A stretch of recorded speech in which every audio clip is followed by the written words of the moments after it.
So first up of the great noble houses is the honorable, just, and traditional Starks. Guardians of the North for thousands of years and wielders of the Valyrian greatsword Ice, their sigil is a grey direwolf on a snow-white banner. So to see where House Stark's history begins, we need to wind the clock back about 8,000 years to the Age of Heroes. It's sort of like an age that most of the time was more myth than fact, but because it was so long ago that no one can disprove it, everyone just kinda ran with it. The Starks can trace their descent to probably the biggest hero of that age, Brandon the Builder, a guy who is renowned for not only building Winterfell, but for somehow constructing the massive 700-foot wall of ice that stretches 300 miles. It was said he might have done it with the help of some giants, but my theory is that he did it with something a little bit bigger.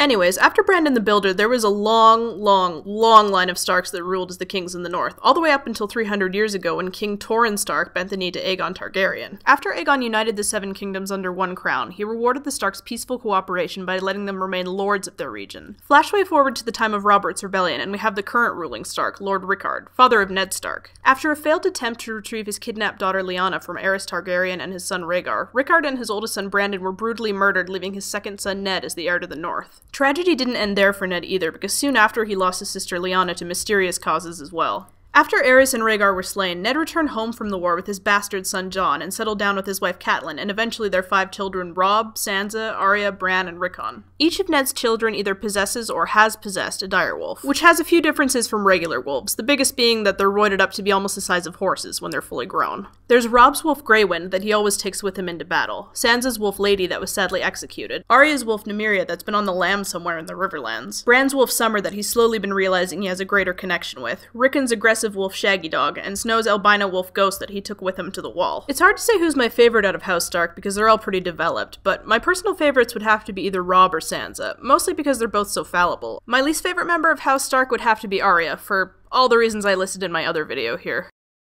Alrighty, it's that time again. This will cover everything up to the end of A Storm with Swords, so only a little ways past where we are in the TV series right now. But if you don't want to be spoiled for the upcoming season, then be sure to skip ahead to the next video, because we're diving in 3, 2, 1... Arya's on her way to Essos with the Faceless Men, so who knows where she'll turn up next. Her future's probably the biggest question mark right now. Sansa's held up in the Eyrie with Peter Baelish and a sickly Robert Arryn, with an apparently controversial plot point coming up for her character in the next book. My guess is that she decides to put her cousin out of his misery by killing him. Bran is still looking to find answers out behind the wall, and I think our greatest chance of finding out some of the long-standing secrets of the series lies with him and everything he's going to find out there. No one knows what the hell Rickon is doing, but luckily he has a pretty good guardian in Osha the Wildling. Unluckily though, his family being torn apart from him at such a young age seems to really have done a number on the poor kid's psyche. Jon of course is still at the wall, but now he's dealing with a lot of the Night's Watch's political issues. Last but not least, Robb is still dead. Thanks for watching, and be sure to bash that subscribe button because we have 8 more houses and 8 more lands to go, and next time we're going to be looking at the Vale and House Arryn.